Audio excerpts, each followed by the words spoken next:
Mwambie jirani yako, lazima umfili mtu, lazima umfili. Mtandani hautalala na yule unayemuona kanisani, utalala na mtu unayempenda. Lazima kuwe na chemistry. Acha ya mambo ya kusema nimeokoka, kwa hiyo kwa sababu ananena kwa lugha unabeba tu. Hakuna, lazima akuvutie. Lazima ukimwangalia usikie butterflies zinaruka tumboni. Lazima ukimwangalia hivi usikie kuchanganyikiwa. Ukiangalia kifua kikuchanganye, ukiangalia shepu ikubariki.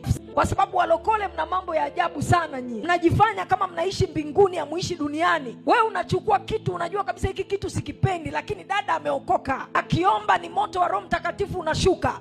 Anaweza kufunga 21 kavu, achana na unafunga 7 kavu. Mwenzio anapiga 21. Hanywi hata maji. Sasa sijui anaishije. Bwana asifiwe sana. Mwenzako kila siku usiku yuko macho, anaomba. Lakini ukiangalia shepu nehi, uelewi. Ukiangalia sura, uelewi. Ukiangalia anavyoongea hakuvutii, alivyo hakuvutii.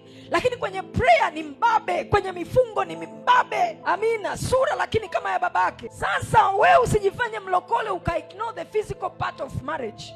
Olewa, oa na mtu anayekuvutia physically. Awe ameokoka ni sawa, awe anajua kuomba ni sawa, awe anajua kufunga ni vizuri, inatakiwa. Kwenye ndoa kuna vita vya kiroho, unahitaji mtu mwenye nguvu, unahitaji mtu mwenye msuli. Lakini lazima akubariki, muonekano wake lazima ukubariki. Mungu anamwambia Samueli ameenda nyumbani kwa Yese, ameenda kupaka mafuta mfalme pale. Mungu anamwambia Samueli, anamwambia nimejipatia mfalme kwenye nyumba ya Yese, enda kapake mafuta, nitakuonyesha ni nani. Anafika pale anamuona firstborn wa Yese alivyokuwa mrefu, ana miraba, ana misuli. Samueli akafikiri kwamba huyu ndiye ambaye anatakiwa kuwa mfalme. Alafu Mungu anamwambia Samueli kitu cha ajabu. Anamwambia mimi siangalii kama wanadamu waangaliavyo. Wanadamu wanaangalia nje, lakini mimi Mungu naangalia ndani. Sasa wewe ni mwanadamu gani usiangalia nje na Mungu mwenyewe amesha confirm.